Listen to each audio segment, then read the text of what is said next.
تو بھائیو شفا دینے والا کون ہے؟ اللہ۔ ہاں آپ اس کا حلال راستہ استعمال کریں۔ کیا؟ آپ سورۃ فاتحہ پڑھیں، کسی کو جن ہو گئے، نظر ہو گئی، کوئی شیطانی معاملہ ہو گیا، کوئی بیماری ہو گئی، سورۃ فاتحہ پڑھیں۔ یہ آج سے 6 مہینے پہلے کا واقعہ ہے، تحدیث نعمت کے طور پہ اور اللہ کے کلام کی عظمت کے طور پہ سنانے لگا ہوں۔ ایک شخص کا مجھے فون آیا امریکہ سے کہ میں بیڈ پر ہوں اور مجھے کینسر ہے اور میں خطرناک سٹیج پہ پہنچا ہوا ہوں اور کچھ ہی عرصے بعد میرا آپریشن ہونا ہے، دعا کیجئے گا۔ میرے پاس اس کی ٹیلی فون کال بھی ریکارڈ ہے۔ تو میں نے کہا بھائی اللہ تجھے شفا دے، تو بیڈ پہ پڑا ہے، کچھ کر نہیں سکتا، سونے کے علاوہ جب تو اٹھے نماز پڑھنی ہے، کھانا کھانا ہے اور سونا ہے، اور تو تجھے کام کوئی نہیں۔ مستقل اپنی زبان پہ سورۃ فاتحہ کا ورد شروع کر دے آج سے، مستقل سورۃ فاتحہ پڑھ،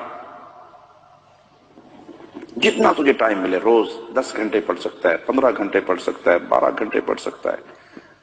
اس کو اپنا وظیفہ بنا، یہ تیرے لیے علاج ہے۔ رسول اللہ نے اس کو شفا کہا صلی اللہ علیہ وسلم۔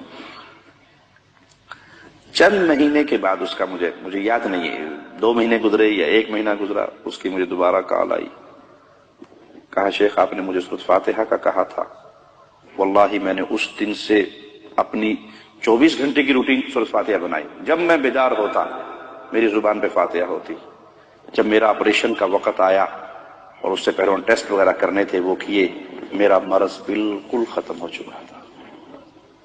اس کو اللہ کے نبی نے شفا کہا ہے۔ آپ تعویذ گھنٹے کے پیچھے کیوں دوڑتے ہیں؟ آپ کے پاس جواہر ہیں، ہیرے ہیں، فاتحہ کو پڑھیں۔ اللہ نے مجھے بیٹی دی خدیجہ، اور اس کے دل میں 2 سوراخ تھے۔ یمامہ ہاسپٹل ریاض میں وہ پیدا ہوئی، تو پیدا ہوتے ہی مجھے ڈاکٹروں نے جب وزٹ کے لیے میں گیا بیٹی دیکھنے کے لیے، کہا اس کا ایمرجنسی میں فوری آپریشن کرنا ہے، بائی پاس، اس کے دل میں 2 سوراخ ہے، 1 لاکھ ریال کا خرچہ ہے۔ میں نے کہا میرے پاس تو 1 لاکھ ریال کی حیثیت نہیں ہے، میں کہاں سے اس کا آپریشن کروں گا؟ کہا نہیں آپ ٹرائی کریں، کوشش کریں، دیکھیں، لیکن اس کا آپریشن ضروری ہے۔ یہ روتی تھی تو پورا چہرہ اس کا نیلا ہو جاتا تھا۔ میں نے کہا ٹھیک ہے، اللہ آسانی فرمائے گا۔ میں نے بیٹی لی، گھر آ گیا، اور میں نے اللہ کی رحمت سے اسے اپنی گود میں لینا اور سورۃ فاتحہ پڑھنا۔ بعض دفعہ 2 گھنٹے، 3 گھنٹے مجھے ٹائم ملا، آدھا گھنٹہ، جتنا ٹائم ملنا، میں نے مستقل اپنی بیٹی کو گود میں لے کے صرف سورۃ فاتحہ پڑھنی۔ مجھے یاد نہیں کہ وہ 20-21 دن کے بعد دوبارہ یا مہینے کے بعد دوبارہ ہاسپٹل لے کر گیا، تو فائل اسی بچی کی تھی، ڈاکٹر چینج تھے۔ اب وہ مشین سکرین پہ ایکو کر رہے ہیں، نیچے فائل دیکھ رہے ہیں اور اس سکرین کو غور سے دیکھ رہے ہیں۔ مجھے کہتے کہاں سے علاج کروایا آپ نے؟ میں نے کہا کہیں سے نہیں بھی کروایا۔ کہا تو اس کے 2 سوراخ بند ہو چکے ہیں، بالکل ٹھیک ہوگی، نارمل ہوگی ماشاءاللہ۔ میں نے کہا کچھ نہیں کروایا، صرف سورۃ فاتحہ پڑھ کے دم کیا۔ ہڈیوں کے پیچھے پڑے ہوئے ہیں، کوئی دھاگوں کے پیچھے پڑا ہوا ہے، کوئی پیر کے تھوک چاٹنے تک کے پیچھے پڑے ہوئے کہ بابا تھوکی سوٹ دینا، ساڈا کم پار، بابا سوٹا مار دے، کئی بابے سوٹے والے ہیں، سوٹا مار دے، بس سوٹے سے ہمارا کام۔ اس حد تک ہمارا عقیدہ کمزور ہو گیا۔ ابن مسعود نے اپنی بیوی کے گلے میں اس دھاگے کو برداشت نہیں کیا، توڑ کر اعلان کیا ابن مسعود کا گھرانہ شرک سے پاک ہے، دھاگا باندھنے کو شرک قرار دیا۔ تو بھائی اگر کوئی تکلیف ہو، جس گھر میں سورۃ فاتحہ بقرہ پڑھی جائے شیطان بھاگ جاتا ہے، مستقل پڑھے، روزانہ پڑھے۔ تو جواب کیا ملے گا؟ مولوی صاحب 2.25 پارے پڑھے کون؟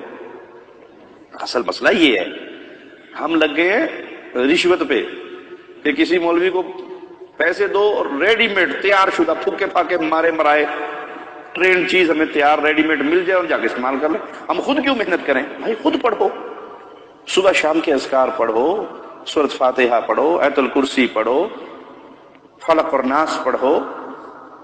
یہ قرآن حکیم شفا ہے، جہاں سے پڑھو آپ کو اللہ شفا نصیب فرمائے گا۔ ہاں یقین ہو کہ یہ میرے رب کا کلام ہے اور یہ شفا ہے۔ اللہ سے دعا ہے اللہ ہمارے حال پہ رحمت فرمائے۔